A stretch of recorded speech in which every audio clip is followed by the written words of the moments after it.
Three gunshots ring out suddenly across a grand rooftop theater in Manhattan, startling patrons. A distinguished 48-year-old male architect in luxurious evening dress collapses dramatically to the floor. Blood begins to pool rapidly beneath him, staining the polished theater floor darkly. When the stunned crowd below realizes who has just been killed, they don't scream, they cheer. The man lying tragically dead is Stanford White, the visionary architect who built New York. His magnificent buildings define the opulent Gilded Age, shaping the city's grandeur forever. Gilded mansions of Fifth Avenue proudly showcased his architectural brilliance and legacy. He was shockingly murdered inside his own architectural masterpiece, a tragic irony. To grasp why his death was cheered, we look to White's private 24th Street apartment.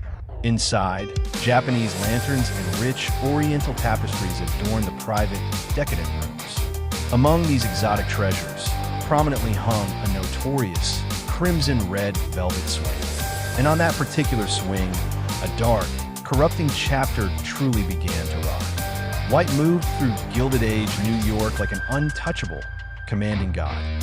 Champagne fountains flowed freely at his extravagant parties, signifying his immense wealth. His opulent rooms brimmed with actresses, models, and beautiful chorus girls. He lived like an emperor, powerful, utterly untouchable, and feared by many husbands. His insatiable appetite extended far beyond architecture and lavish parties now. White possessed a particular, disturbing taste for very young, vulnerable women. He cultivated them, groomed them, and then invited them discreetly to his apartment. In 1900, he fatefully met a girl who would ultimately cost him his life. Her name was Evelyn Nesbit. She was a stunning 16-year-old ingenue. Already, she possessed America's most photographed face, with porcelain skin and dark ringlets. As a model and chorus girl, she diligently supported her widowed mother.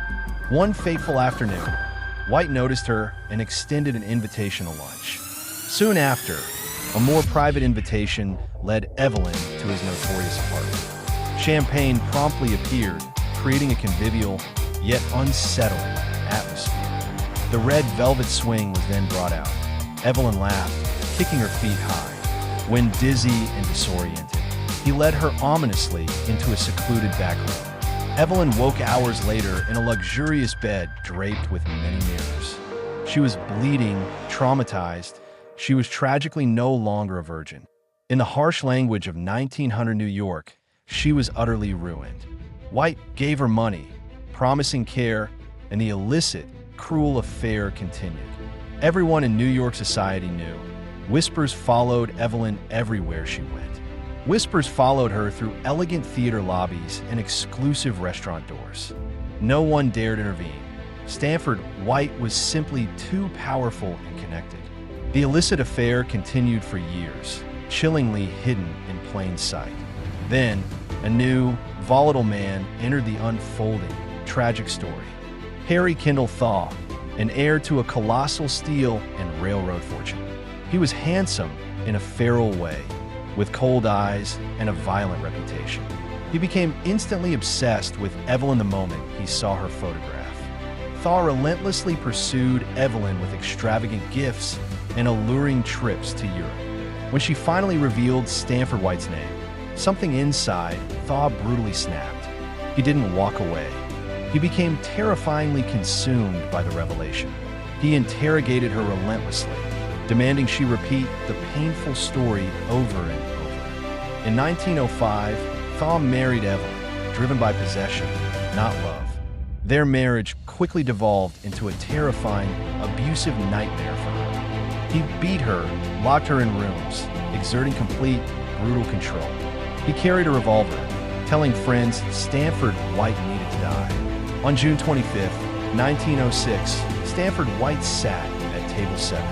He sat on the glorious rooftop of his own architectural masterpiece, Madison Square Garden. He watched Mademoiselle Champagne, sipping wine, utterly comfortable and content. White remained deeply content within the opulent world he had meticulously built. Harry Thaw was also there, ominously wearing a long black coat despite something. He moved through the buzzing crowd with Evelyn on his arm, his eyes locked on her. His hand slowly reached into his black coat, wrapping fingers around the revolver.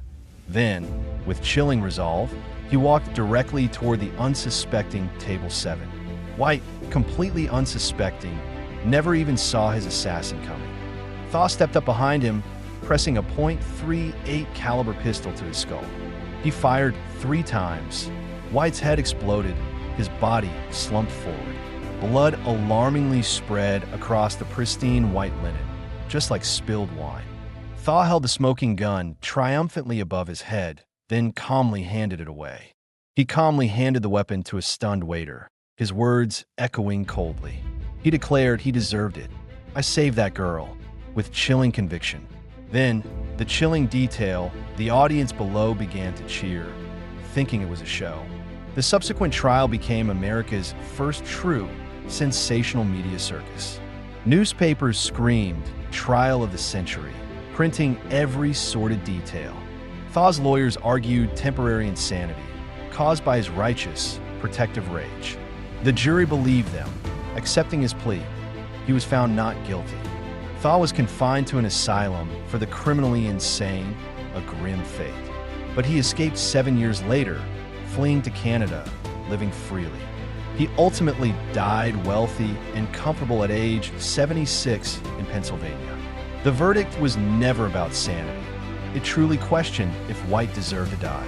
Stanford White's Madison Square Garden was demolished in 1925 without ceremony. No monument now marks the rooftop where he fell, his legacy erased.